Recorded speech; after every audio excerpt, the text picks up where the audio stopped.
말씀 나누겠습니다. 우리는 아들 압살롬에 의해 피난길에 오른 다윗을 계속해서 보고 있습니다. 피난길, 집이고 재산이고 먹을 거고 뭐 좋은 것들 다 버리고 도망가는 길을 말하죠. 인생의 극심한 고난과 어려움, 비참하고 참담한 현실 가운데 다윗이 빠져 있는 건데, 이 삶의 모습 가운데 다윗이 우리에게 보여주는 것은 무엇인가?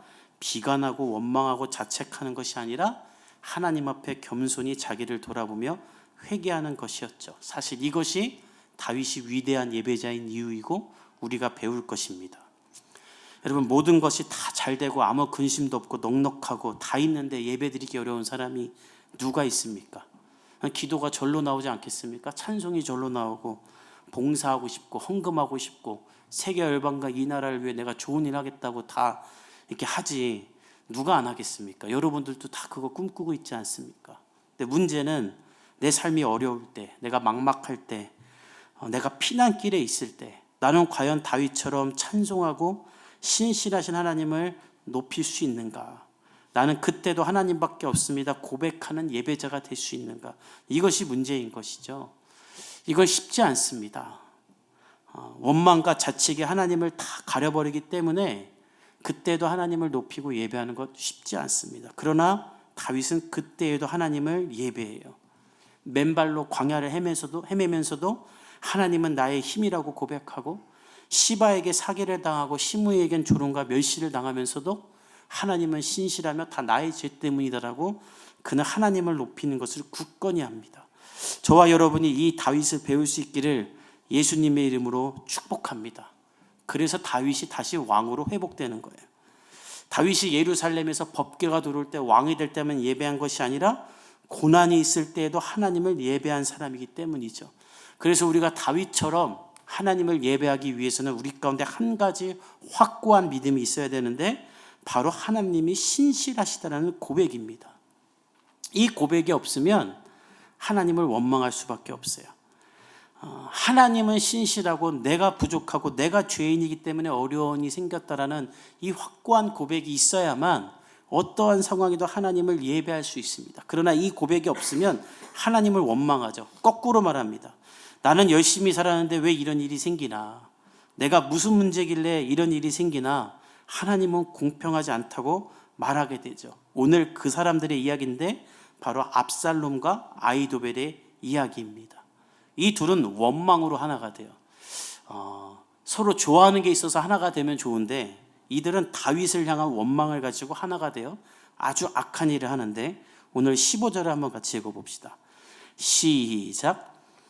압살롬과 모든 이스라엘 백성들이 예루살렘에 이르고 아히도벨도 그와 함께 이른지라.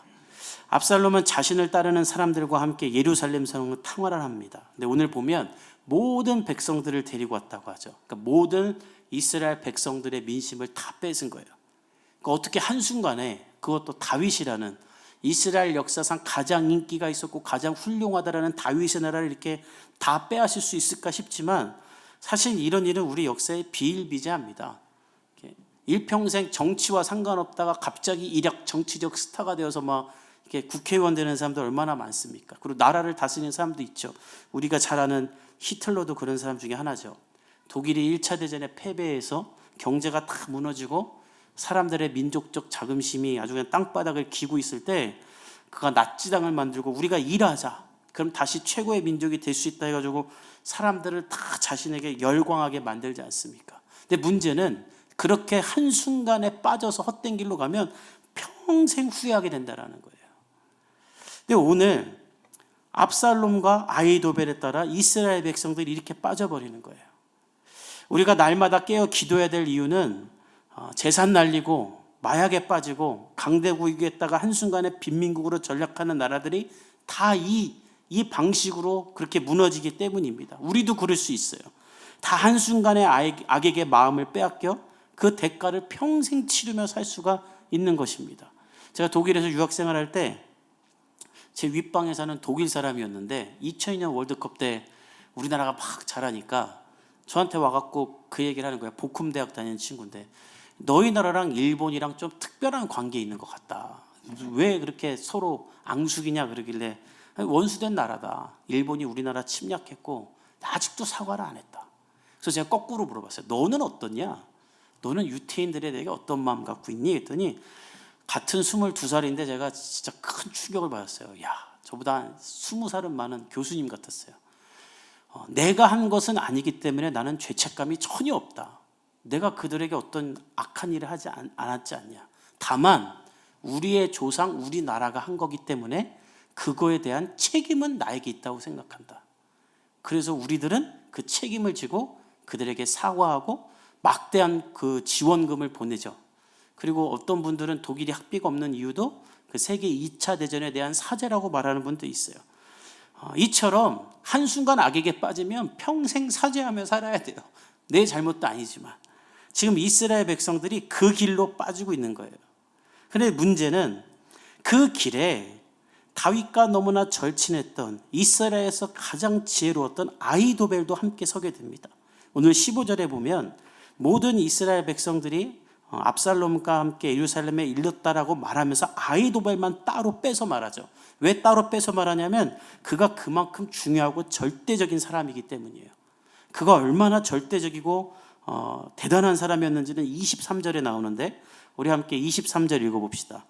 23절 시작.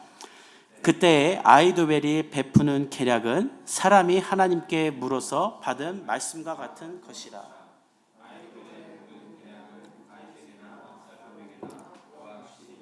졌더라. 이 아히도벨을 사람들과 또 다윗과 압살롬은 어떻게 여겼는가? 그가 하는 말을 하나님께 물어서 받은 말씀과 같이 여겼다라고 말하는 거예요. 그러니까 이 아히도벨은 하나님 밑에 있는 사람이야. 아니 어쩌면 하나님과 동등하게 였을 거예요. 야, 아히도벨이 말했대. 그럼 끝나는 거예요. 제가 신학교 다닐 때 우리 창립 예배 때 오셨던 그 교수님이 그 학교에 이렇게 절대적인 분이셨어요. 신학생들의. 그래서 야, 너 이 책 읽어봐. 그러면 바빠 다 이러다가 김원호 교수님이 추천했어. 그럼 사람들이 다 빌렸어요. 그것처럼 이 아히도벨이 하는 말이면 다 되는 거예요. 이 사람은 나라를 운영할 때 어려운 일이 생기면 다윗이 때나 압살롬이 때나 그 해결 방안을 늘 내놓았던 사람입니다. 그러니까 이 세상 사람들처럼 대안은 하나도 없으면서 비판만 하는 정치인이 아니라 가장 똑똑한 척하면서 아무짝에도 쓸모없는 대안 없는 비난만 하는 사람이 아니라 이 사람은 다윗이 한마디를 하면 더 좋은 아이디어, 그러니까 무엇을 말하면 더 좋은 생각을 말하는 감탄하게 하는 그런 사람이었어요. 오죽하면 하나님께 물어서 받은 말씀과 같이 그의 말을 여겼겠습니까? 그런 그가 압살롬의 편에 선 거예요. 그러니까 이것은 다윗에게 엄청난 배신감과 데미지가 됐을 것입니다. 그래서 그 마음을 시편 55편에 다윗이 표현하는데 우리 자막을 통해 시편 55편 12절에서 14절 한번 같이 읽어봅시다. 이 말을 하는 대상이 아히도벨이라는 걸 생각하고 읽어보면 돼요. 우리 함께 읽어봅시다. 시작. 나를 책망하는 자는 원수가 아니라 원수에 있을 때 내가 참았으리라. 나를 대하여 자기를 높이는 자는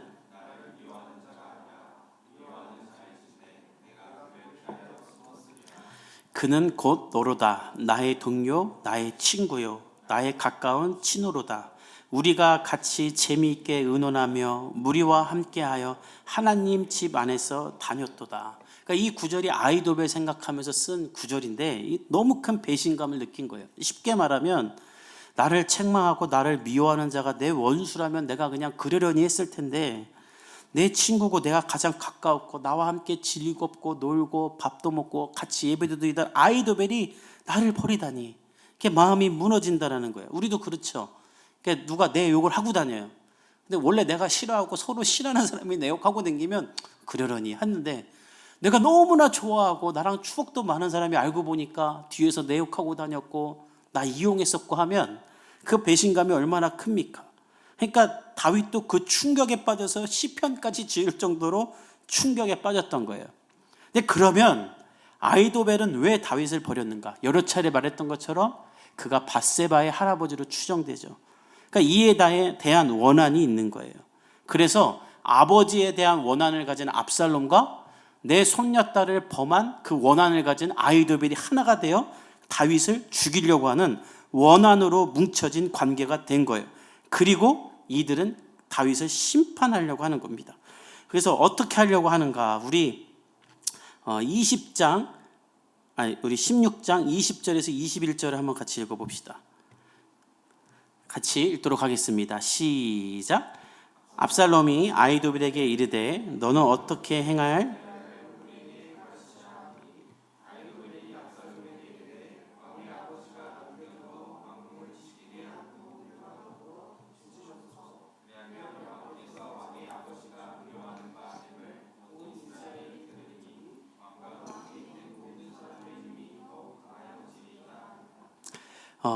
압살롬은 이제 그 예루살렘 성을 침략했어요. 제 아이패드가 이게 오래돼가지고 설교 수정 전 버전이 지금 올라가 있었고 이상해서 다시 켰어요. 그 예루살렘을 압살롬이 차지를 했잖아요. 근데 그리고 나서 이제 뭘 해야 될까 생각하는데 뭘 할지 몰라요. 정치를 해본 적도 없고 뭐 동네 마을 하나 다스려 본 적도 없고 사고만 치던 사람이기 때문에 그러니까 뭘 해야 될지 모르겠어요. 그래서 아히도벨에게 갑니다. 아히도벨이요, 내가 무슨 일을 해야 됩니까? 좀 알려주십시오. 그랬더니 아히도벨이 어떻게 말하는가? 이 가르쳐달라는 말이 경영해달라는 말로 정치를 알려달라는 말인데, 이 아히도벨은 자, 이제 이 나라를 당신의 나라가 됐음을 모든 국민에게 효과적으로 말해야 된다. 그리고 당신의 존재감을 드러내야 된다. 그 방법 중에 가장 좋은 방법은 바로 당신의 아버지가 남겨두어 왕궁을 지키게 한 후궁 10명과 동침을 하라는 거예요. 아버지의 후궁 10명하고 동침을 하라는 거예요. 이게 말도 안 되는 것이죠. 이건 사람으로서 해서는 안 된 일이죠. 아무리 친엄마가 아니더라도. 그리고 이것은 근친상간으로 레위기 18장에서 하나님이 금지한 겁니다. 아히도벨이 이를 모를 리가 없어요. 근데 그럼에도 불구하고 왜 아히도벨은 이 일을 시키는가? 두 가지 왜요. 하나, 이거를 하면은 압살롬이 이제 왕이 됐음이 선포되고 다윗을 능욕하는 게 되고, 두 번째는 자기의 개인의 복수가 되는 거예요. 왜 개인의 복수가 되는가? 우리 22절을 읽어봅시다. 시작. 이에 사람들이 압살롬을 위하여 옥상에 장막을 치니 압살롬이 온 이스라엘 무리의 눈앞에서 그 아버지의 후궁들과 더불어 동침하니라. 압살롬이 그 일을 하겠다고 하니까 사람들이 옥상에다 장막을 칩니다. 그리고 압살롬이 온 무리 앞에서 후궁 10명과 잠자리를 해요. 그러니까 예루살렘 성이 높은 곳에 있었고 또 옥상이니까 사람들이 보지는 못했을 거예요. 그러나 공개적인 장소에서 이 일을 하는 것이죠. 아히도벨은 이 일을 왜 시켰는가? 이 옥상이 바로 다윗이 밧세바를 처음 보았고 탐하기로 결정했던 그 옥상이기 때문에 여기서 하게 만든 거예요. 이 결론은 무엇인가? 아버지에 대한 원한과 내 손녀딸에 대한 원한이 뭉쳐져서 가장 악한 자와 가장 지혜로운 자가 세상을 파탄으로 이끌고 가는 거예요. 그러니까 여러분, 우리가 이 세상을 놓고 계속 기도해야 될 일은 무엇인지 아세요? 세상 사람들이 점점 악해지면서 발전해지면 이런 일들이 일어나는 겁니다. 이런 악한 일들이, 악한 방법들이. 지금 우리 세상이 그렇게 되고 있잖아요. 그래서 복음을 전해야 되는 것이죠. 근데 더 큰 문제는 무엇인가? 이들은 스스로 자신을 파괴하며 하나님의 섭리를 가리고 있다는 거예요. 근데 그걸 자신들이 몰라요. 여러분 잘 보십시오. 다윗은 이미 하나님께 철저하게 심판을 받고 있어요. 아주 강력한 심판을 받고 있어요. 밧세바를 통해 낳았던 아들은 죽었고 왕궁에서 쫓겨나 맨발로 걸어다니고 있어요. 그리고 자신의 죄를 뉘우치며 드러내며 모든 사람 앞에 회개하며 자기를 저주하는 사람에게도 저 사람 저주 내버려 두라고, 하나님이 나에게 하는 저주일 수 있다 그러면서 그냥 들으면서 겸비하게 겸손하게 지금 살고 있어요. 하나님이 그를 심판하고 있어요. 그러니까 우리가 이 세상의 범죄자들 보면서 형량을 왜 저거밖에 안 받았나, 그렇게 열받을 게 아니라 정말 혹독한 벌을 받게 하고 있어요. 하나님이 그렇게 벌을 주고 있습니다. 그리고 밧세바는 책임지며 정부인으로 맞이했죠. 이에 하나님은 두 가지 일을 하시는데, 다윗을 벌하시면서 밧세바를 긍휼히 여기사 밧세바에게 또 다른 아들 솔로몬이라는 아들을 낳게 하시고 다윗의 뒤를 잇는 이스라엘의 왕이 되게 하시죠. 정리하면 다윗은 악한 일을 했지만 하나님이 밧세바를 기억하사 또 아히도벨을 기억하사 그의 가문에 솔로몬을 두시고 원통한 자의 원한을 해결하기 위한 일을 하나님이 준비하고 계획하고 하셨어요. 그러니까 아히도벨은 이 일을 하지 말았어야 돼요. 아히도벨은 원통하고 원함이 있었겠죠. 그러나 그것을 신실하신 하나님을 바라보며 하나님을 기대하고 있었으면 아이도벨의 인생은 어떻게 되는가? 자신의 손녀가 왕의 엄마가 되는 것을 눈으로 보았을 거예요. 내 증손자가 왕이 되는 걸 눈으로 보았을 거예요. 내 원한을 하나님이 다 해결하시는 걸 내 눈으로 보았을 거예요. 그리고 하나님은 신실하신 하나님이구나라고 자기가 고백할 수 있었을 거예요. 근데 그 하나님을 보는 눈은 없고 악해진 상태에서 지혜만 뛰어나니까 이 해서는 안 되는 아주 너무나 강력한 악을 행하는 거예요. 그와 반대되는 사람이 하나 있죠. 바로 요셉이에요. 우리가 금요일마다 보는. 요셉은 형들에게 팔려갑니다. 형들이 죽이려다 어쩔 수 없이 판 거예요. 그래서 노예로 팔려가요. 얼마나 한 맺힌 세월을 살겠습니까? 그리고 나중에 총리가 돼요. 아이도벨 같았으면 총리 되자마자 100만 대군을 끌고 형들 죽이러 갔을 거예요. 근데 요셉은 그렇게 하지 않아요. 하나님의 섭리가 있을 것이다 믿고 잠잠히 기다려요. 그러자 형들이 와서 무릎 꿇고 오래전 요셉의 꿈을 이루어지게 됩니다. 그리고 요셉은 그 형들을 보며 울며 용서하게 되고 이스라엘이라는 그 민족이 애굽에서 강대국으로 성장하게 되는 하나님의 섭리를 맛보게 되죠. 아이도벨은 그 복을 걷어차고 너무나 악한 일을 하고 있는 거예요. 사랑하는 성도 여러분, 이 본문을 통해 우리가 무엇을 깨달아야 되는가? 인생을 살면서 다 원한이 있습니다. 다 마음에 담겨져 있는 서운함이 있고 생각하면 열받는 것들이 있어요. 여러분, 그 원함을 여러분들이 풀려고 하면 여러분은 너무나 악한 자가 됩니다. 저도 그런 거 있어요. 돌이켜보면 야, 이거 나 이용당했었던 거구나. 근데 그거 하나님께 맡기세요. 우리 하나님이 갚아주시는 줄 믿습니다.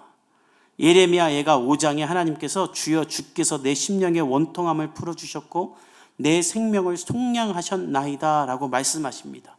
그 하나님께 여러분의 인생의 모든 원통함을 맡기는 사람이 되기를 간절히 축복합니다. 그러면 하나님이 하나님의 섭리대로 여러분의 원통함을 풀어주시고 여러분에게는 자유를 주실 거예요. 그러면 우리는 하나님 앞에 예배할 수 있는 것이죠. 저와 여러분의 삶이 그런 삶이 되기를 예수님의 이름으로 축복합니다. 여러분, 하나님 앞에 나아갔으면 하나님은 압살롬과 아이도벨의 원한을 다 풀어주시고 다윗과 화해하고 아름다운 삶을 살게 됐겠지만 이들은 하나님 앞에 나아가지 않자 이 악한 일을 하고요. 결국 나중에 어떻게 되는가? 아이도벨이 압살롬의 반역이 실패한 걸 깨닫고 스스로 가서 목숨을 끊습니다. 그냥 이거 안 했으면 그의 최후는 왕의 증조 할아버지가 되는 놀라운 축복을 누렸을 텐데 이 원한을 하나님께 가져가지 않고 악으로 푸니 스스로 목숨을 끊는 지혜자가 되는 거죠. 너무나 안타까워요. 그러나 우리 다윗은 이들과 같지 않죠. 다윗은 자신의 원함을 풀잖아요. 그리고 그냥 하나님 앞에 겸손하게 회개하며 지납니다. 그러자 하나님도 그를 위해 일하시는데 바로 이 압살롬과 아이도벨을 막을 사람을 하나님이 예비해 놓으세요. 그 본문이 16절에서 19절이에요. 우리 한번 같이 읽어봅시다. 16절에서 19절 시작. 다윗의 친구 아렉 사람 후세가 압살롬에게 나갈 때에 압살롬이 후세에게 이르되 이것이 내가 친구를 후대하는 것이냐? 내가 어찌하여 내 친구와 함께 가지 아니하였느냐 하니 후세가 압살롬에게 이르되 그렇지 아니하리이다. 내가 여호와와 이 백성 모든 이스라엘의 택한 자에게 속하여 그와 함께 있을 것이니이다. 또 내가 이제 누구를 섬기리이까? 그의 아들이 아니니까 내가 전에 왕의 아버지를 섬긴 것 같이 왕을 섬기니라 하니라. 아이도벨과 압살롬을 막을 사람은 아무도 없었습니다. 그들은 악함과 지혜로 세상을 하나님의 세상에서 사단의 세상으로 만들 사람들이었어요. 그러나 하나님은 그것을 아시고 이 후세를 준비하셨어요. 후세는 우리가 일찍이 보았던 사람이죠. 다윗이 도피할 때 함께 따라갔다가 다윗이 말하기를 돌아가라. 그리고 돌아가서 압살롬과 아이도벨의 계략을 무너뜨리라라고 말해서 그는 성으로 돌아갔던 사람입니다. 본래 아이도벨과 같이 다윗의 모사가 되는 지혜자였어요. 그는 그 일을 하기 위해 먼저 예루살렘에 있다가 압살롬이 오는 걸 보고 환영을 합니다. 근데 그러자 압살롬이 미심쩍어서 물어요. 너 왜 너 친구랑 안 갔냐? 너 다윗이랑 친구잖아. 그러니까 이게 정말 천하의 페루나는 게 자기 아빠를 그냥 이렇게 말해요. 너는 왜 네 친구를 위한 길이 이거냐? 막 이러면서 후세가 아히도벨처럼 정말 자기의 사람으로 완전히 돌아섰는지를 확인하는 거예요. 근데 이에 후세가 대답을 하는데 18절을 보세요. 이 후세가 얼마나 고단수인지 알고 있어요. 여기서 알 수 있어요. 이 전문 용어로 우리 시대 말로 이 돌려가기를 해갖고 매기는 건데 18절에 보면 내가 여호와와 이 백성 모든 이스라엘의 택한 자에게 속하여 그와 함께 있을 것이니이다. 내가 당신에게 속했습니다라고 말을 안 하고 돌려서 말하는데 내가 여호와와 이 백성 모든 이스라엘의 택한 자에게 속했다. 그리고 그와 함께 있을 것이다. 이게 누구겠어요? 압살롬이 듣기에는 압살롬으로 들리겠지만 사실 다윗이죠. 모든 이스라엘 백성과 하나님이 선택한 사람은 다윗이지 않습니까? 그러니까 돌려가면서 말하는 거예요. 야, 이 새끼야, 내가 네 편에 왜 서냐? 나는 다윗과 함께 있다. 여기에 있지만 다윗과 함께 일할 거다. 이렇게 돌려서 말하는데 압살롬은 자기 섬기겠다는 건 줄 아는 거예요. 그리고 뒤에 보면 후세가 또 그렇게 말을 해요. 내가 당신의 아버지를 섬겼던 것처럼 당신을 섬기겠다. 이 말에 압살롬이 안심하고 이 후세를 받아들이는데 17장에 가면 어떻게 이제 다윗을 무너뜨릴까 고민하다가 아히도벨에게 물어보고 후세에게 물어봅니다. 근데 그때 후세가 아히도벨의 계략을 완전히 무너뜨리고 다윗을 왕으로 복귀하게 하는 놀라운 지혜를 이 후세가 발휘하게 돼요. 그러니까 여기서 우리가 알 수 있는 게 뭔지 아세요? 여러분, 하나님이 이처럼 하나님을 바라보고 예배하는 자에게는 하나님께서 하시는 일이 예비되어 있는 줄 믿습니다. 그러니까 여러분이 이 자리에서 예배할 때, 여기서 하나님을 높일 때 하나님은 여러분을 위해 여러분보다 앞에서 일하고 계시는 하나님인 거예요. 아멘? 그래서 우리가 인생을 살아가면서 무엇을 결정하며 무엇을 할 때 하나님이 날 위해 일하고 계시는지를 내 눈으로 확인하면서 가야 돼요. 이번 우리 수련회가 그런 거예요. 지금 사실 저는 수련회를 할 생각이 전혀 없었어요. 근데 지난번에 우리 셀리더들 모여서 이야기하는데 전부 다 수련회를 좀 하자는 거예요. 그래서 왜 수련회를 하냐 그랬더니 우리 성도들끼리 좀 더 친해졌으면 좋겠다. 아, 그래? 그럼 수련회 하자. 그래갖고 만만한 게 그 싼 데니까 거기 빌렸는데 더 좋은 곳에서 연락이 와서 우리를 빌려 쓰라고. 그래서 나중에 계약 다 하고 나서 제가 저희한테 계속 오라고 했던 분에게 전화 통화를 해서 정말 감사합니다 했더니 그분이 하는 말이, 가서 보면 알겠지만 1000명 들어가는 홀도 있고 500명 들어가는 홀도 있고 다 다양해요. 그래서 정말 그런 집회를 하는데 그분이 이런 말 하세요. 우리 수도원이 1000명 집회, 500명 집회 수도 없이 하지만 목사님 교회처럼 개척교회를 위해서도 우리 수도원이 존재해야 된다고 저는 생각합니다. 그래서 너무 빌려드리고 싶었다. 그리고 우리 교회 유튜브에 들어와서 우리 교회 작년 영상도 다 보시면서 너무 좋은 교회라고 오히려 우리를 거기서 수련해야게끔 만들어 주시잖아요. 그리고 제가 우리 아이들 여름 성경학고 싶어서 빛의 교회 연락했더니 오기로 한 5명을 선수를 뽑아서 저에게 그 명단을 주셨는데 그 목사님이 밑에다 이렇게 쓰셨어요. 우리 교회 최고의 멤버들이 뽑혔다.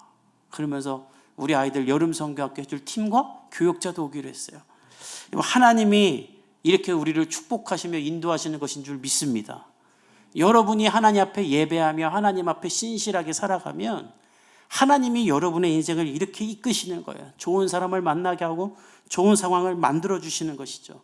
그러나 내 원한을 내가 풀고 복수를 품고 악을 행하기 위해 나아가면 그 자리에 하나님은 계시지 않는 거예요. 다윗은 시편 37편에 이렇게 말합니다. 우리 자막을 통해 시편 37편 7절에서 9절을 한번 같이 읽어봅시다. 시편 37편 7절에서 9절 시작.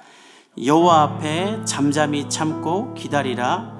자기 길이 형통하며 악한 꾀를 이루는 자 때문에 불평하지 말지어다. 분을 그치고 노를 버리며 불평하지 말라. 오히려 악을 만들 뿐이라. 진실로 악을 행하는 자들은 끊어질 것이나 여호와를 소망하는 자들은 땅을 차지하리로다. 아멘. 한 번 더 읽읍시다. 다들 세상에서 열받고 스트레스 받는 일 많았을 텐데 이거 읽으면서 스트레스를 푸는 거예요. 하나님을 바라보며 한번 7절부터 9절까지 시작. 여호와 앞에 잠잠하고 참고 기다리라. 자기 길이 형통하며 악한 꾀를 이루는 자 때문에 불평하지 말지어다. 분을 그치고 노를 버리며 불평하지 말라. 오히려 악을 만들 뿐이라. 진실로 악을 행하는 자들은 끊어질 것이나 여호와를 소망하는 자들은 땅을 차지하리로다. 아멘. 사랑하는 성도 여러분, 이 말씀이 우리의 삶 가운데 이루어질 줄 믿습니다. 어떤 상황에도 하나님을 기다리며 하나님을 신뢰하고 하나님 앞에 나가기를 바랍니다. 그리고 또 하나 기억할 것이 있어요. 아히도벨을 하나님의 말씀으로 여겼던 다윗과 압살롬처럼 여러분이 그 누구의 말도 하나님의 말로 대신하지 않기를 간절히 축복합니다. 절대적인 분은 우리 하나님이세요. 그 책임지지 않는 사람들의 말을 하나님의 말로 받아들이지 말고 오직 하나님의 말만 기억하며 나아가는 복음의 성도들이 되기를 예수님의 이름으로 축복합니다. 우리 함께 찬양하며 기도하도록 하겠습니다.